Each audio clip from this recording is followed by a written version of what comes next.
Pernah nggak sih lu buka media sosial sebentar, tahu-tahu udah lewat 1 jam aja? Iya pernah. Apa nih yang lu mau bagiin informasi? Ya, soalnya kan kita melihat bentar nih biasanya nih, tapi tahu-tahu scroll aja terus sampai sampai nggak ada batasnya. Ya. Ya, hal ini mungkin biasa aja sih, tapi sebenarnya itu menunjukkan bahwa media sosial itu sudah menjadi bagian besar dan mempengaruhi hidup kita loh. Hari ini saya ingin membahas tentang penggunaan media sosial dan dampaknya. Saya memilih topik ini karena hampir semua orang, terutama remaja dan dewasa, itu memakai media sosial loh setiap hari. Media sosial memang memudahkan kita untuk mencari informasi, berkomunikasi, dan mengekspresikan diri. Tapi di balik itu semua, ada juga dampak yang harus kita pahami. Pertama, itu kita lihat dari sisi positifnya saja dulu. Media sosial memang membuat komunikasi itu jadi lebih cepat dan mudah. Kita bisa mengirim pesan, berbagi kabar, dan terhubung dengan teman atau keluarga hanya lewat satu aplikasi. Selain itu, media sosial juga membantu kita mendapatkan informasi dengan cepat. Banyak berita, tips belajar, konten edukasi, sampai peluang kerja ada di sana. Tapi bagi banyak anak muda itu media sosial juga tempat untuk berkarya dan mengekspresikan diri. Ada yang dipakai untuk membuat video, menulis opini, berbagi desain, atau membangun usaha kecil. Jadi kalau media sosial dipakai dengan benar, media sosial itu bisa jadi alat yang bermanfaat. Tapi di sisi lain, media sosial juga punya dampak negatif. Salah satunya adalah membuat kecanduan. Tuh kayak kamu tadi main HP, orang lagi ngomong, kamu malah main HP.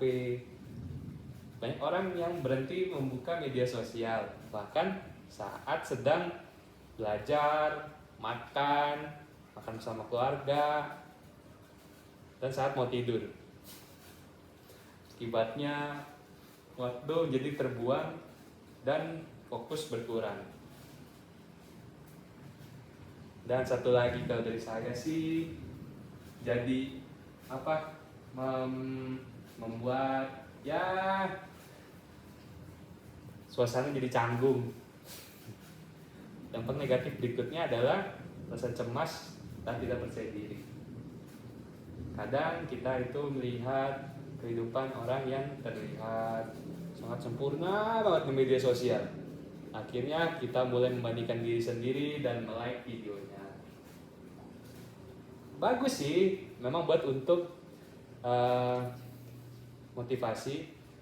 Tapi apa yang kita lihat di media sosial itu belum tentu sama dengan kenyataan. Hal ini membuat seseorang merasa kurang dan kurang secara standar sosial lah.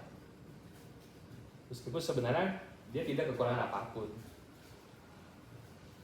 Selain itu, media sosial juga bisa menjadi tempat untuk penyebaran informasi yang salah atau hoax. Tidak semua berita yang lu lihat itu benar. Ada juga yang hoax, judul berlebihan, dan konten-konten yang sengaja dibuat untuk memancing emosi dan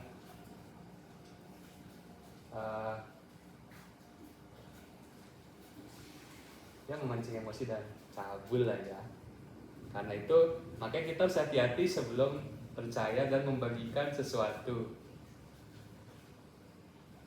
Kita di era sekarang ini masalahnya bukan kita memakai media sosial atau enggak, tapi hampir semua orang memakainya, dari anak muda 5 tahun sampai yang sudah tua itu masih main media sosial.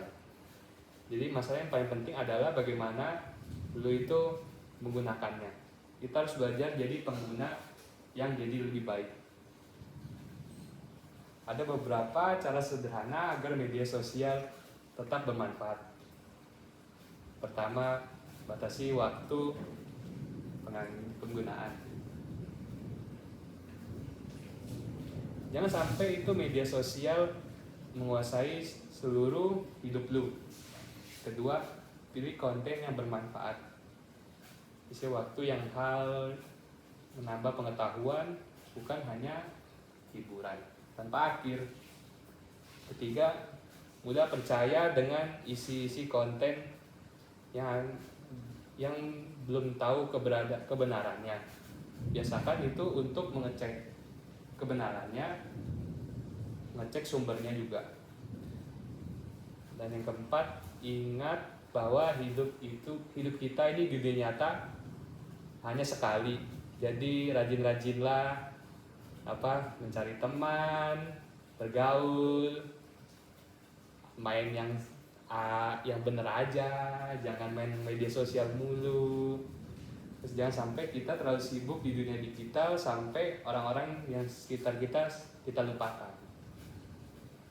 Dan pada akhirnya media sosial itu cuma alat yang bisa membantu kita, tapi juga bisa merugikan kita. Tergantung bagaimana cara menggunakannya. Kalau dipakai dengan bijak, media sosial itu bisa buat banyak manfaat loh. Tapi kalau dipakai tanpa kontrol atau nggak pakai kontrol, media sosial itu bisa menjadi bumerang yang mengganggu waktu, pikiran, bahkan kepercayaan kita. Ya, terima kasih.